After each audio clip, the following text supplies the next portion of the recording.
ആദ്യം തന്നെ സാക്ഷ്യം പറയാൻ വൈകിയതിന് മാതാവിനോട് ക്ഷമ ചോദിക്കുന്നു. തിരുകുമാരനും മാതാവിനും നന്ദി.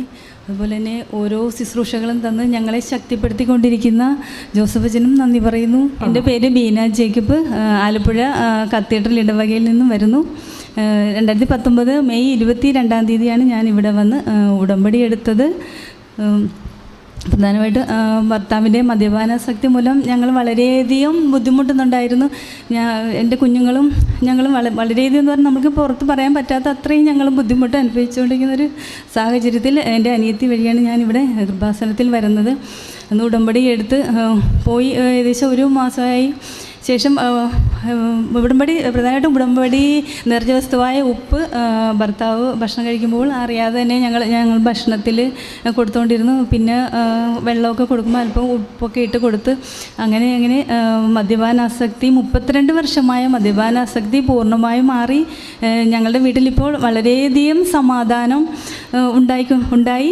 കൂടാതെ ഹസ്ബൻഡ് പ്രാർത്ഥിക്കാൻ വരത്തില്ലായിരുന്നു. ഞങ്ങൾ വൈകിട്ട് ജപമാല ചൊല്ലാൻ വേണ്ടി നിൽക്കുമ്പോൾ വിളിച്ചാൽ വരത്തില്ലായിരുന്നു. തടസ്സങ്ങൾ പറയായിരുന്നു, നിങ്ങൾ ചൊല്ലിക്കോളാൻ പറയായിരുന്നു. അതിനും ഇപ്പം ഹസ്ബൻഡ് ഞങ്ങളുടെ കൂടെ മുട്ടുകുത്തി നിന്ന് ജപമാല ഇന്ന് വരെ ജപമാല ചൊല്ലാൻ തുടങ്ങി.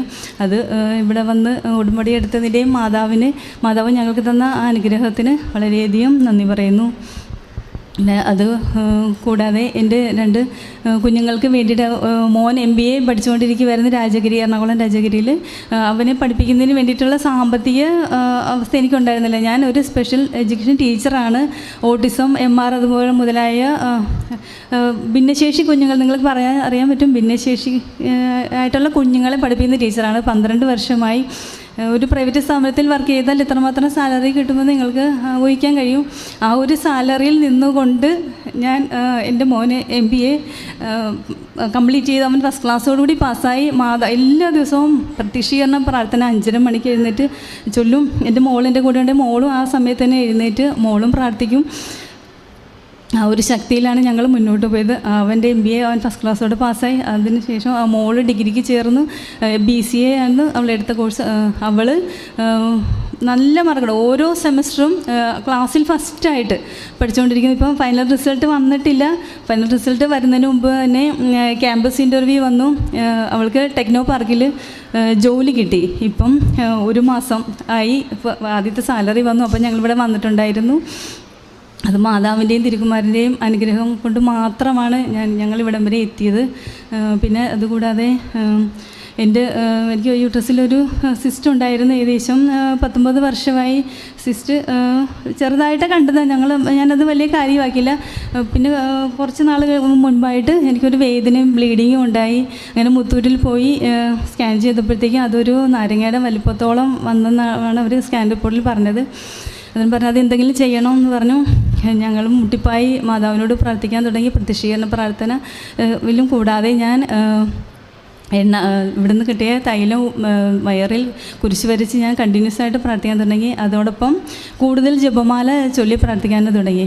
പറഞ്ഞ് ഞങ്ങൾ എറണാകുളം ലിസി ഹോസ്പിറ്റലിൽ പോയി ഡോക്ടർ നോക്കി പറഞ്ഞു ഒന്നുകൂടെ സ്കാൻ ചെയ്യണമെന്ന് പറഞ്ഞു. അങ്ങനെ സ്കാൻ ചെയ്തപ്പോഴത്തേക്കും മുഴ യാതൊരു പ്രശ്നങ്ങളും ഇല്ല, നിങ്ങളിപ്പോൾ ഒന്നും പിന്നെ ചെയ്യേണ്ട ആവശ്യമില്ല, അത്രമാത്രം അത് ചെറുതായി കഴിഞ്ഞു എന്ന് പറഞ്ഞു. അങ്ങനെ ഇപ്പം ഇന്ന് വരെ എനിക്ക് യാതൊരു ബുദ്ധിമുട്ടുകളും അതിൽ നിന്ന് എനിക്ക് ഉണ്ടായിട്ടില്ല. പിന്നെ അതുകൂടാതെ 3 വർഷങ്ങൾക്ക് ഓളമായി ഞങ്ങളുടെ സ്കൂളിൽ ടീച്ചേഴ്സിന് ഗവൺമെൻറ് സാലറിയുടെ ഒരു നടന്നുകൊണ്ടിരിക്കുന്ന പ്രോസസ്സ് നടന്നുകൊണ്ടിരിക്കുന്നത്. പക്ഷേ തടസ്സങ്ങളായിരുന്നു. ഓരോ തടസ്സങ്ങൾ വന്നുകൊണ്ടേയിരുന്നു. മുട്ടിപ്പായി ഞാൻ പ്രാർത്ഥിച്ചുകൊണ്ടിരുന്ന കൂടെ ഞങ്ങളുടെ ടീച്ചേഴ്സിനോടും പറയാം ഞങ്ങൾ പ്രാർത്ഥിക്കണമെന്ന് പറഞ്ഞ് നമുക്ക് കൃപാസന മാതാവിനോട് പ്രാർത്ഥിക്കണമെന്ന് പറയും. അവരും പ്രാർത്ഥിക്കാൻ തുടങ്ങി. ഞങ്ങൾ പറഞ്ഞ് ആദ്യത്തെ സാലറി കിട്ടിയ ഉടനെ മാതാവിൻ്റെ അടുത്ത് ഞങ്ങൾ വന്നുകൊള്ളാം അങ്ങനെ പറഞ്ഞ് പ്രാർത്ഥിക്കാൻ തുടങ്ങിയ ശേഷം 2019 ലോക്ക്ഡൗൺ തുടങ്ങിയ ശേഷം ജൂണിൽ ആണ് മാതാവ് ഞങ്ങൾക്ക് ആദ്യത്തെ ഗവൺമെൻറ് സാലറി തന്ന് അനുഗ്രഹിച്ചു. അത് ആരും പ്രതീക്ഷിക്കാത്ത ഒരു സമയത്ത് ഗവൺമെൻറ് ഭയങ്കര ക്രൈസിസിൽ പോകുന്ന സമയമാണ്. അങ്ങനെയൊക്കെ നമ്മൾ കേട്ടുകൊണ്ടിരിക്കുന്നതിലും പക്ഷേ ഞങ്ങളുടെ ഗവൺമെൻറ് സാലറി ഞങ്ങൾക്ക് തന്ന് മാതാവ് അനുഗ്രഹിച്ചു. അത് വളരെയധികം നന്ദി. അതുകൂടാതെ മോൾക്ക് അവളെ ബുദ്ധിമുട്ടിച്ചു കൊണ്ടിരുന്ന ഒരു ബന്ധം ഇങ്ങനെ ഫോളോ ചെയ്യുന്നുണ്ടായിരുന്നു. പല കാരണങ്ങളാൽ അവൾക്ക് പഠനത്തിൽ പോലും അത് അവൾക്ക് ശ്രദ്ധിക്കാൻ പറ്റുന്നുണ്ടായിരുന്നില്ല. അവളുടെ സ്കൂളിലും ബസ് സ്റ്റാൻഡിലും ഒക്കെ ഈ ബന്ധം ഇങ്ങനെ ഫോളോ ചെയ്ത് 1 വർഷത്തിൽ കൂടുതലായി വളരെയധികം ഞങ്ങൾക്ക് മാനസിക വിഷമം ഉണ്ടാക്കിയ ഒരു പ്രശ്നമായിരുന്നു. ആ പയ്യൻ്റെ വീട്ടുകാരോടൊക്കെ ഞങ്ങൾ അതിനെക്കുറിച്ച് പറഞ്ഞു. എന്നിട്ടൊന്നും അവൻ പിന്മാറാൻ തയ്യാറായില്ല. അങ്ങനെ ഒന്ന് ഞാൻ മാതാവിനോട് ഇവിടെ മുട്ടിപ്പോയി പ്രാർത്ഥിച്ചു. പിന്നെ കൃപാസനത്തിൽ നിന്നും ഇപ്പം ലോക്ക്ഡൗൺ തുടങ്ങിയ ശേഷം വന്ന ഓരോ ശുശ്രൂഷകളും ഞങ്ങൾ പരമാവധി സമയം ഇല്ലെങ്കിലും ഉണ്ടാക്കി, അല്ലെ അപ്പം കാണാൻ പറ്റില്ലെങ്കിൽ പിന്നീടാണെങ്കിലും ഞങ്ങൾ ആ ശുശ്രൂഷയിൽ പങ്കെടുത്തുകൊണ്ടിരിക്കുന്ന വ്യക്തികളാണ്. ആ ഒരു അനുഗ്രഹം എല്ലാം കൊണ്ട് ആ പയ്യൻ ഒരു ദിവസം ഞങ്ങളുടെ വീട്ടിൽ വന്ന് മാപ്പ് ചോദിച്ചു. ആൻറ്റി ക്ഷമിക്കണം, എൻ്റെ ഭാഗത്തുനിന്ന് എന്തെങ്കിലും തെറ്റ് വന്നിട്ടുണ്ടെങ്കിൽ ക്ഷമിക്കണമെന്ന് പറഞ്ഞു. അങ്ങനെ ആ ബന്ധത്തിൽ നിന്ന് ഞങ്ങൾ പൂർണ്ണമായ ഒരു വിടുതൽ മാതാവ് ഞങ്ങൾക്ക് തന്നു. മാതാവ് തന്ന എല്ലാവിധ അനുഗ്രഹങ്ങൾക്കും ഞാൻ അതുപോലെ തന്നെ ഞാൻ പറയാൻ മറന്നു, ഹസ്ബൻഡിൻ്റെ വലത് കൈയുടെ മുട്ടിൻ്റെ ബാക്കിലായിട്ടൊരു മുഴയുണ്ടായിരുന്നു. ഏകദേശം നാരങ്ങ വലുപ്പത്തേക്കാൾ അല്പം കൂടെ വലുത് ഒരു മുഴയുണ്ടായിരുന്നു. ആ മുഴ മറ്റു ബുദ്ധിമുട്ടുകളൊന്നും ഇല്ലെങ്കിൽ കൂടി ഇടയ്ക്ക് ഇങ്ങനെ വലുതായിട്ട് വിങ്ങുന്നെന്ന് പറയുന്നു. പക്ഷേ ഞങ്ങൾ മരുന്ന് ഹോസ്പിറ്റലിൽ പോകാൻ ഡോക്ടറെ കാണാമെന്നൊക്കെ പറഞ്ഞാലൊന്നും പുള്ളി വരത്തില്ല. ഞങ്ങൾ ഇവിടുന്ന് കിട്ടിയ കൃപാസനം തൈലം തൊട്ട് പ്രാർത്ഥിക്കാൻ തുടങ്ങി. ഹസ്ബൻഡ് സ്വയം അതെടുത്ത് പുരട്ടാൻ തുടങ്ങി. അതിനുശേഷം ഒരു ദിവസം എപ്പോഴാണെന്നറിയില്ല, ഒരു ദിവസം പുള്ളി എറണാകുളത്ത് വർക്ക് ചെയ്യുന്നു. ഇവിടെ വന്നിട്ട് ബീന എൻ്റെ കയ്യിൽ ആ മുഴ ഇപ്പം കാണുന്നില്ല, എന്താ സംഭവിച്ചതെന്ന് അറിയത്തില്ല. അത് മാതാവിൻ്റെ അനുഗ്രഹം കൊണ്ട് മാത്രമാണ്, മറ്റു മെഡിസിനോ ഒന്നും ഉപയോഗിക്കേണ്ടി വന്നില്ല. മാതാവിനും തിരുക്കുമാരനും 1000 നന്ദി പറയുന്നു. മകളുടെ ശ്വാസമുട്ടൽ മാറിയുന്നു. പിന്നെ അതുകൂടാതെ ഞങ്ങൾക്ക് ധാരാളം അനുഗ്രഹങ്ങൾ ഞങ്ങൾക്ക് ലഭിച്ചിട്ടുണ്ട്. അവൾക്ക് ഒരു +2 ഒക്കെ ആയപ്പം മുതൽ ശ്വാസം മുട്ടൽ ശക്തിയായി വന്ന് മെഡിക്കൽ ട്രസ്റ്റിൽ അഡ്മിറ്റ് ചെയ്യേണ്ടി വന്നിട്ടുണ്ട്. പക്ഷേ ഇവിടെ വന്ന് കൃപാസനത്തിൽ വന്ന് ഉടമ്പടി എടുത്ത ശേഷം അവൾക്ക് ശ്വാസം മുട്ടൽ കുറച്ച് മാറി. ഇപ്പം തീരെ ശ്വാസം മുട്ടലില്ല, പൂർണ്ണമായി മാറിക്കഴിഞ്ഞു. എത്ര നാളുണ്ടായിരുന്നു ശ്വാസം മുട്ടൽ? ഏകദേശം ഒരു 3 വർഷം ഉണ്ടായിരുന്നു. പക്ഷേ അത് ഭയങ്കര ശക്തമായിരുന്നു. അവളെ പഠിക്കാൻ പോലും അവൾക്ക് പറ്റാത്തൊരവസ്ഥയിലുള്ളൊരു ശ്വാസം മുട്ടലായിരുന്നു. അത് ഇവിടെ വന്ന് ഉടമ്പടി എടുത്ത ശേഷം അതിനോടുള്ള പ്രാർത്ഥനയുടെ ഫലമായിട്ടാണ് അത് പൂർണ്ണമായി മാറിയത്. ഉടമ്പടി നേർച്ച വസ്തുക്കൾ ഉപയോഗിച്ചായിരുന്നോ? ഉടമ്പടി നേർച്ച വസ്തുക്കൾ ഉപയോഗിച്ചിട്ടുണ്ടായിരുന്നു. വീടിൻ്റെ മെയിൻ്റനൻസ് അതെ, വീടിൻ്റെ മെയിൻ്റനൻസ് 1 വർഷത്തിൽ കൂടുതലായിട്ട് വീടിൻ്റെ മുകളിലത്തെ നിലയിൽ ഒരു മുറിയിൽ പൊട്ടൽ വന്നിട്ട് ഞങ്ങൾക്ക് ഈ മഴക്കാലത്തിന് മുമ്പ് ഞങ്ങൾക്കത് പൂർത്തിയാക്കണമെന്ന് ഞാൻ ഭയങ്കരമായിട്ട് ആഗ്രഹിച്ച് മാതാവിനോട് പ്രാർത്ഥിക്കുന്നുണ്ടായിരുന്നു. ആ പ്രാർത്ഥന വലിച്ച് വീടിൻ്റെ മെയിൻ്റനൻസ് ചെയ്യാൻ പറ്റി. മാതാവിന് 1000 നന്ദി. കരങ്ങളടിച്ച് നമുക്ക് കർത്താവിനെ മഹത്വപ്പെടുത്താം. വലിയൊരു സാക്ഷ്യമാണ് ആലപ്പുഴയിൽ നിന്ന് വന്ന ബീന ജേക്കബ് നമ്മളുമായിട്ട് പങ്കുവച്ചത്. കൃപാസനത്തിലോട്ട് കടന്നു വന്ന് ഉടമ്പടി എടുത്ത് 2019 മെയ് മാസമാണ്. അതിനുശേഷം ഇവരുടെ ജീവിതത്തിൽ വന്ന വലിയ അത്ഭുതങ്ങളാണ്. പരിശുദ്ധ അമ്മ നേരിട്ട് പ്രവർത്തിച്ച ഒത്തിരി അത്ഭുതങ്ങൾ നമ്മൾ നേരിട്ട് ശ്രവിക്കുകയായിരുന്നു. അതിലൊന്നാമത്തത് 32 വർഷമായിട്ടുണ്ടായിരുന്ന ഹസ്ബൻഡിൻ്റെ മദ്യപാനമാണ്.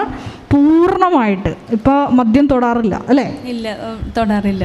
അതുമാത്രമല്ല, സാക്ഷ്യസ്ഥിരീകരണ സമയത്ത് പറഞ്ഞായിരുന്നു ഹസ്ബൻഡിന് ഇതുപോലെ വലിയ ദേഷ്യമായിരുന്നു എന്നാണ് പറഞ്ഞത്. ഇവരെ ദേഷ്യം കയറി മദ്യപാനമൊക്കെ കൂടി കഴിയുമ്പോൾ കുടുംബസമാധാനം ഇല്ല, ഇവരെ വീട്ടിൽ നിന്ന് പുറത്താക്കുന്നൊരവസ്ഥ, അല്ലേ? അതെ, ഞങ്ങൾ ഗേറ്റിന് വെളിയിൽ, ഫ്രണ്ടിൽ റോഡാണ്, ഗേറ്റിന് വെളിയിൽ ഞങ്ങളെ നിർത്തിയിട്ട് ലോക്ക് ചെയ്ത് കളയും. പുള്ളി അന്നേരം ഇത് കണ്ടുകൊണ്ട് അകത്തിരുന്ന് സന്തോഷിക്കുകയാണ്. ഞങ്ങൾ പുറത്തുനിന്ന് കരഞ്ഞ് പാവിട്ട് ഞാനും മക്കളും കൂടെ കരയും. അന്നേരം പുള്ളി സന്തോഷിക്കുമായിരുന്നു.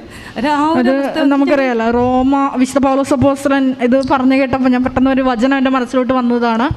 വിശുദ്ധ പൗലോസ് അപ്പോസ്തലൻ റോമാക്കാർക്ക് എഴുതിയ ലേഖനത്തിൽ 1:28 വചനമുണ്ട്. ദൈവത്തെ അംഗീകരിക്കുന്നത് പോരായ്മയായി കരുതിയ നിമിത്തം അധമവികാരത്തിനും അനുചിത പ്രവർത്തികൾക്കും ദൈവം അവരെ വിട്ടുകൊടുത്തു. അപ്പോൾ നിങ്ങളിങ്ങനെ മദ്യപാനം പോലെയുള്ള ഇങ്ങനെയുള്ള പൈശാചിക തിന്മകൾക്ക് അടിപ്പെട്ട് ജീവിക്കുന്നവരെ സംബന്ധിച്ചിടത്തോളം അവരുടെ ഉള്ളിൽ അവർ മദ്യത്തെയാണ് സേവിക്കുന്നത്. അപ്പോൾ അങ്ങനെ വരുമ്പോൾ അനുചിത പ്രവർത്തികളൊക്കെ അവരുടെ ഭാഗത്തുനിന്ന് വരും. പക്ഷെ വലിയൊരു പൈശാചിക തിന്മയാണ് ഈ മദ്യപാനം എന്ന് പറഞ്ഞാൽ. ഇപ്പോൾ കൃപാസനത്തിൽ വന്ന് ഉടമ്പടി എടുത്തപ്പോൾ നമുക്കറിയാം, ജോഷുവ 3:5 നിങ്ങളെ തന്നെ ശുദ്ധീകരിക്കുവിൻ, നാളെ നിങ്ങളുടെ ഇടയിൽ ദൈവം അത്ഭുതം പ്രവർത്തിക്കും. ഈശോയുടെ ഒരു വലിയൊരു വാക്കാണത്. ഈശോയുടെ ഒരു വാക്കെന്ന് പറഞ്ഞാൽ നമുക്കറിയാം, ശിഷ്യ സമൂഹത്തിന് വേണ്ടി പ്രാർത്ഥിക്കുന്ന, അതായത് പെസഹ ആചരണത്തിന് മുമ്പ് ശിഷ്യ സമൂഹത്തിന് വേണ്ടി പ്രാർത്ഥിക്കുന്ന ഒരു ഈശോയെ നമ്മൾ കണ്ടുമുട്ടുമ്പോൾ ഈശോയുടെ ഒരു വലിയൊരു പ്രാർത്ഥനയാണ്, അവരും സത്യത്താൽ വിശുദ്ധീകരിക്കുന്നതിന് വേണ്ടി അവർക്ക് വേണ്ടി ഞാൻ എന്നെ തന്നെ വിശുദ്ധീകരിക്കുന്നു. ഇപ്പോൾ കുടുംബത്തിൽ ഇതേപോലെ തിന്മയുടെ ശക്തികളൊക്കെ പെരുകുമ്പോൾ, ഇങ്ങനെ ഛിദ്രശക്തികളൊക്കെ ഇങ്ങനെ തലപൊങ്ങി വരുമ്പോൾ നമ്മൾ ചെയ്യേണ്ടത് ഇപ്രകാരമാണ്. നമ്മുടെ പ്രാർത്ഥനാ ജീവിതം അതിൻ്റെ പവർ കൂട്ടിക്കൊടുക്കണം. ഇപ്പോൾ ഈ അമ്മ ചെയ്തത് അതേപോലെ തന്നെയാണ്. കൃപാസനത്തിൽ വന്ന് ഉടമ്പടി എടുത്തു, ഉടമ്പടി നിബന്ധനകൾ വിശ്വസ്താപൂർവം പാലിച്ചു. ഒപ്പം തന്നെ ഈ സഹോദരിയുടെ പ്രൊഫഷൻ തന്നെ വലിയൊരു കൃപ ഉൽപ്പാദിക്കാൻ പറ്റിയൊരു പ്രൊഫഷനാണ്. കാരണം ഓട്ടിസം കുഞ്ഞുങ്ങളെയും MR കുഞ്ഞുങ്ങളെയൊക്കെയാണ് പഠിപ്പിക്കുന്നത്. അപ്പോൾ ഈശോയുടെ നാമത്തിൽ ആ വിഷയം ചെയ്ത് കഴിയുമ്പോൾ വലിയ കൃപ കിട്ടുന്നൊരു ശുശ്രൂഷയാണത്. അപ്പോൾ അതുകൊണ്ട് തന്നെ ഈശോയ്ക്ക് പ്രത്യേക കരുതലും വാത്സല്യവും കുടുംബത്തോടുണ്ടായിരുന്നു. അപ്പോൾ അതുകൊണ്ട് തന്നെ ഉടമ്പടി എടുത്തു.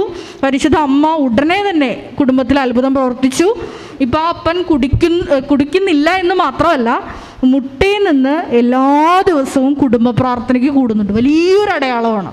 കാരണം മറ്റ് രോഗസൗഖ്യങ്ങളൊക്കെ ഉപരിയായി ഒരു വ്യക്തിയുടെ സംഭവിച്ച വലിയൊരു മാനസാന്തരമാണത്, വലിയൊരു സാക്ഷ്യമാണ്. ഈ മകളുടെ തന്നെ വിഷയമാണ് പറഞ്ഞ കാരണം കൂടാതെ ഒരു വ്യക്തി ശല്യപ്പെടുത്തുന്നുണ്ടായിരുന്നു ഈ മകള്. അതും പരിശുദ്ധ അമ്മ വഴി ഈശോയുടെ സന്നിധിയിൽ ആ വിഷയം സമർപ്പിച്ച് പ്രാർത്ഥിച്ചപ്പോൾ ആ മകൻ തന്നെ ഇങ്ങോട്ട് വന്ന് പറഞ്ഞു, ഞങ്ങളെ വിഷമിപ്പിച്ചിട്ടുണ്ടെങ്കിൽ എന്നോട് ക്ഷമിക്കണം, കാരണം അറിവില്ലായ്മ കൊണ്ട് അങ്ങനെ ചെയ്തു പോയതാണ്. അപ്പോൾ ആ മകനും ഒരു മാനസാന്തരം സംഭവിച്ചു. അത് വലിയൊരു അനുഭവമാണ്. അതുപോലെ തന്നെ ഉടമ്പടി വഴി ചെറുതും വലുതുമായിട്ടുള്ള വീടിൻ്റെ മെയിൻ്റനൻസിൻ്റെ വിഷയം പറഞ്ഞു. അങ്ങനെ ഒത്തിരി ചെറുതും വലുതുമായിട്ടുള്ള ഒത്തിരി അനുഗ്രഹങ്ങളാണ് ഉടമ്പടി വഴി. അതായത് ശരിക്കും പറഞ്ഞാൽ കൊളോസ്യൻസ് 3:10 തിരുവചനം അനുസരിച്ച് ഒരു പുതിയ സൃഷ്ടിയായിട്ട് ഹസ്ബൻഡ് രൂപാന്തരപ്പെട്ടപ്പോൾ തന്നെ ഇവരുടെ ജീവിതത്തിൽ വിഷയങ്ങളെല്ലാം തീർന്നല്ലേ. കുടുംബസമാധാനം കിട്ടിയപ്പോൾ തന്നെ അവരുടെ മുഖമെല്ലാം എല്ലാ വിഷയങ്ങളും മുഖം ഇപ്പോൾ പറഞ്ഞപ്പോൾ തന്നെ തെളിഞ്ഞു വന്നു. അപ്പോൾ വലിയൊരു ബുദ്ധിമുട്ടാണത്, കുടുംബത്തിൽ സമാധാനമില്ലാത്ത അവസ്ഥ. അപ്പോൾ പരിശുദ്ധ അമ്മയുടെ പ്രത്യേക മധ്യസ്ഥയാൽ ഇപ്പോൾ നല്ല സന്തോഷകരമായിട്ടുള്ള എല്ലാ വിഷയങ്ങളിലും പരിശുദ്ധ അമ്മ വാരിക്കൂരിയാണ് അനുഗ്രഹം കൊടുത്തത്. ഈ അനുഗ്രഹങ്ങൾക്കെല്ലാം ഒരിക്കൽ കൂടി നന്ദി പറഞ്ഞുകൊണ്ട് നമുക്ക് ദൈവത്തെ സ്തുതിക്കാം.